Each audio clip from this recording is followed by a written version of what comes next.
Hallo, ich bin hier auf Lanzarote am Eingang zum Nationalpark Timanfaya. Der ist natürlich bekannt für seine vulkanische Landschaft. Die ganze Insel hier ist eine vulkanische Landschaft. Ist ungefähr 60 Kilometer lang, 27 Kilometer breit, gar nicht so weit weg von Afrika, hat aber gar keine sehr hohen Berge, fängt daher auch keinen Regen ab, kaum Regen. Es ist total trocken hier und dennoch wächst an manchen Stellen etwas. In diesem Film zeige ich euch ein bisschen was von dieser Vulkanlandschaft, vor allen Dingen von einigen erloschenen Vulkanen. Der letzte Ausbruch war hier wohl im 19. Jahrhundert. Trotzdem sehen diese Lavafelder aus, als ob sie gerade gestern hingelegt worden wären. Ich werde hier auch meine Drohne steigen lassen und diese Felder, vielleicht auch einige Vulkane aus der Nähe zu zeigen. Das könnte ganz interessant werden. Wenn euch dieser Film hier gefällt, dann gebt ihm doch bitte ein Like, drückt den Gefällt mir Knopf.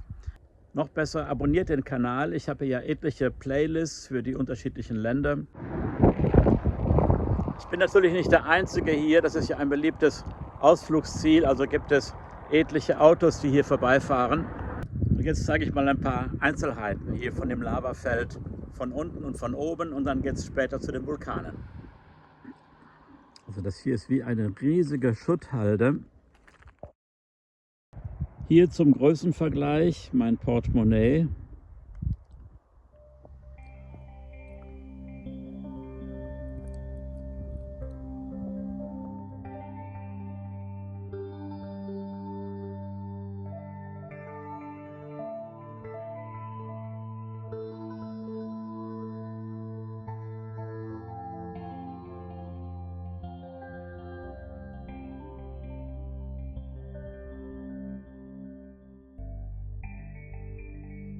Hier wächst natürlich nichts, außer so ein wenig Gestrüpp. Aber dort, wo der Boden fast sandig ist, entweder weil das verwittert ist oder weil die Asche einfach sandig ist, da wird sogar Wein angebaut. Und das hoffe ich mal in einem anderen Video hier zu zeigen. Das ist auch eine Spezialität von dieser Insel hier. Auch interessant. So, jetzt ein wenig Drohne hier vom Lavafeld. Die Sonne steht noch tief, es ist früher Morgen. Deswegen habe ich auch noch die Jacke an. Tagsüber wird es etwas wärmer. Nicht zu heiß. Es ist Mitte Januar. Sehr angenehmes Wetter eigentlich.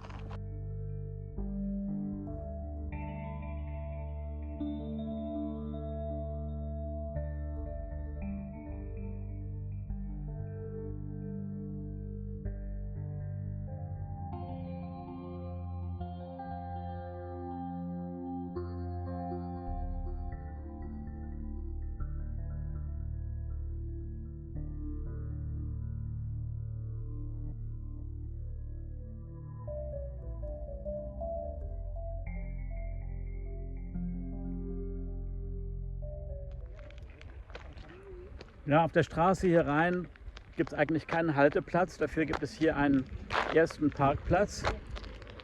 Dort, wo die Berge anfangen, die sind sehr sandig. Hier scheinen später Busse anzuhalten, denn hier gibt es eine Aktivität, die zeige ich euch jetzt mal.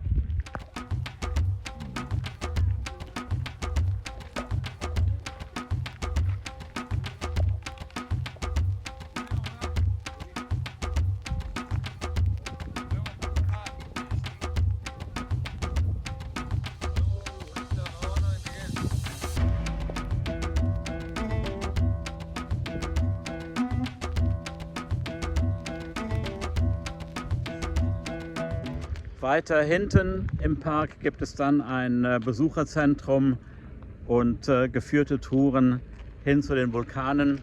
Das kommt dann gleich. In diesem Bereich vom Nationalpark darf man leider keine Drohne fliegen lassen. Das ist wirklich schade, denn ich hätte so gerne die Krater von oben oder von der Seite gesehen. Aber ich will lieber keinen Ärger haben hier und habe auch vergessen, vorab am Touristenbüro oder anderswo eine Spezialerlaubnis einzuholen. Also leider keine Drohnenaufnahmen, aber dafür halt Aufnahmen von unten. ist auch interessant.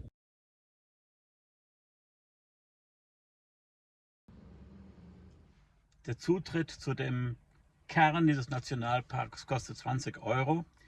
Ich habe nachgeschaut, in der Tat, man darf zwar eine Drohne fliegen lassen hier, aber nur mit Erlaubnis und die muss man einen Monat vorher beantragen. Das habe ich nicht gemacht, also keine Drohnenaufnahmen, denn ich möchte hier noch länger Drohne fliegen und möchte mir da keinen Ärger einhandeln. Also,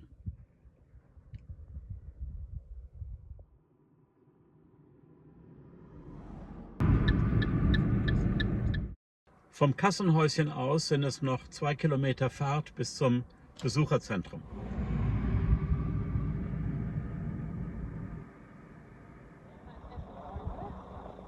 Keine Ahnung, warum es hier Stau gibt. Vielleicht ist das Besucherzentrum oben überfüllt.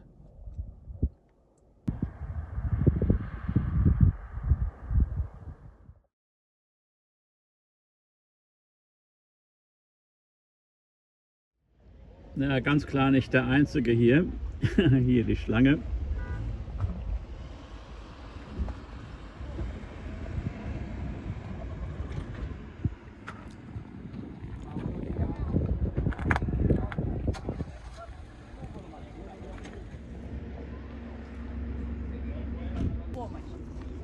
Da hinten das Meer. Im Eintrittspreis inbegriffen ist eine Tour mit einem dieser Busse hier. Aber auch ohne Tour ist der Blick hier ziemlich beeindruckend.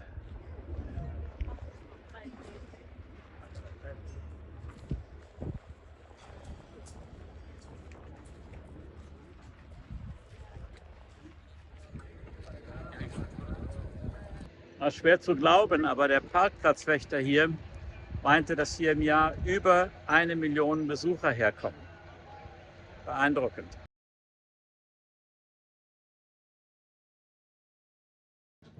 Ja, der Busfahrer meinte, dass es an vielen Tagen hier Sahara-Sand in der Luft gibt, dann sei der Himmel rosa und die Sicht nicht so besonders gut. Heute haben wir aber sehr gute Sicht.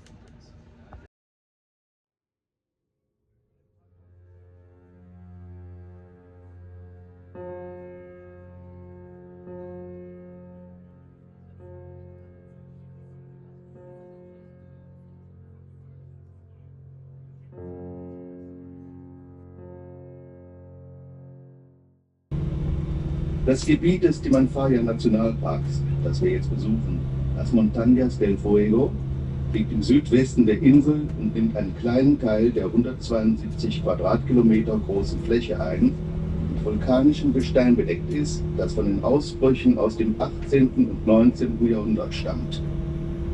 Zwischen 1726 und 1730 herrschten starke Erdbeben und unterirdisches Grollen, das bei den Einwohnern Panik hervorrief. Auf der Suche nach Schutz begaben sich diese nach Tigise und Arrecife. Der Ausbruch begann gegen Ende des Sommers 1730, am Abend des 1. September. Die Ereignisse von damals sind in den Chroniken eines außergewöhnlichen Augenzeugen niedergelegt worden, dem Pfarrer von Yaiza, Andrés Lorenzo Correa. Er erzählt: Zwischen 9 und 10 Uhr abends öffnete sich mit einem Male in der Nähe von Timanfaya, nur 2 Meilen von Yaiza, die Erde. Während der ersten Nacht erhob sich ein gewaltiger Berg aus dem Schoß der Erde und aus seinem Gipfel entflohen Flammen, die 19 Tage lang brannten. Das war der Anfang des wichtigsten vulkanischen Prozesses in der Geschichte der Kanaren. Er währte 6 Jahre mit wechselnder Intensität und wurde gezeichnet von Lavaflüssen mit einer Temperatur von mehr als 800 Grad und gewaltigen Ascheregen, die alle Anzeichen von Leben auslöschten.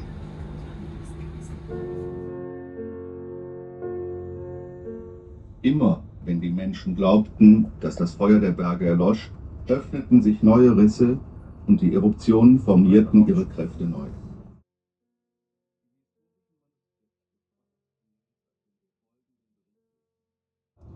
Am 18. Oktober 1730 bildeten sich 3 neue Öffnungen über Santa Catalina, und aus ihnen entstiegen Dampfmassen, die sich über die ganze Insel ausbreiteten, in Begleitung von Schlacke und Asche.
The Macizo del Fuego, at which we now find ourselves, was the epicenter of the eruptions and is 525 meters high at its summit.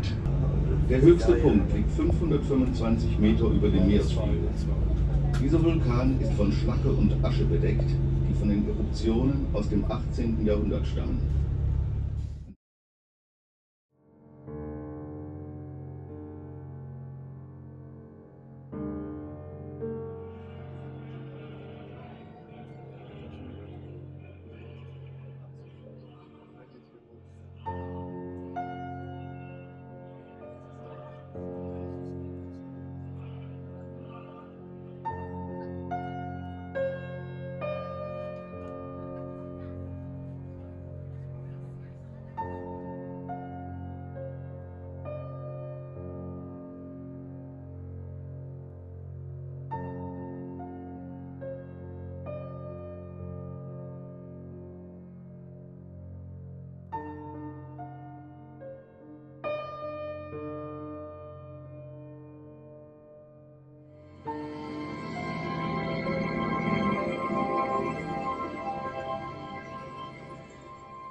Da hinten wird an einem dieser Löcher gezeigt, dass es drin so heiß ist, dass sogar diese Grasbüschel da, die Strohbüschel, in Flammen aufgehen.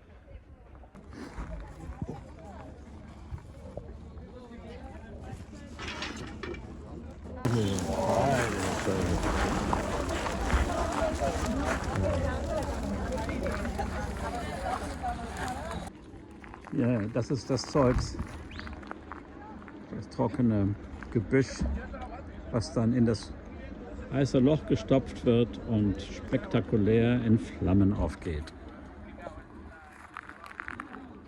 Den netten Busfahrer eben, Thomas, wollte ich eigentlich interviewen, aber da er Uniform anhatte, kann ich ihn hier nicht auf dem Video zeigen. Aber er erzählte mir, dass als er Kind war, er mit seinen Eltern hier hochgekommen ist zum Wandern. Die haben Essen mitgebracht und dann auf diesen Löchern hier gegrillt, auf einem natürlichen Barbecue. Hier ist so ein natürlicher Barbecue. Ich kann gar nicht nah genug herankommen. Also aus diesem Loch hier kommt knallheiße Luft. Ich kann gar nicht nah genug herankommen. Und das ist ein natürlicher Grill, ein Natural Barbecue. Thomas erzählte mir auch, dass im Sommer die Schlangen hier so groß sind, dass diese Autoschlange, die wir eben gesehen haben, bis hinten zum Kassenhäuschen geht. Das sind 2 Kilometer und sogar noch die Nationalstraße entlang. Und im Sommer wird dann sehr oft sogar die Nationalstraße gesperrt ab 5 Uhr, weil es einfach zu viele Autos gibt. Und hier ist um 6 Uhr abends zu. Also das mit den Millionen Touristen im Jahr oder mehr als 1 Million Touristen im Jahr wird dann schon glaubwürdig.